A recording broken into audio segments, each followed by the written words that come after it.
So we've tightened things up quite a bit, but we still have the personal contact forms that are open to the public. Now we could require users to have an approved, moderated account in order to submit that form, but it feels like the spirit of the wireframe, let's pull that up again, is that this contact link should be visible to anybody, which implies that the form should be available to anybody as well. So we're going to need a different line of defense for this. So what we're going to do is try to make it as hard as possible for spam bots to use our forms. That means tricking them in any way we can come up with. One of the simplest things we can do is to use a module called Honeypot, which will add two approaches to tricking spam bots. The first thing it will do is add a hidden input to a form, something that real people can't see, but a bot who's just looking at the code sees and tries to fill out. If that input gets filled out, then the form will fail submission. The second thing it will do is to add a time gate, which requires a certain amount of time to pass between the form's rendering and submission, because it usually takes a person a little while to fill out a form, but a bot can submit it right away. So let's install that.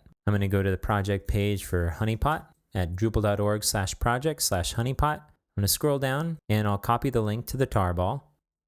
I'll go back to the site and install a new module, paste in the URL, and click install. Let's enable it.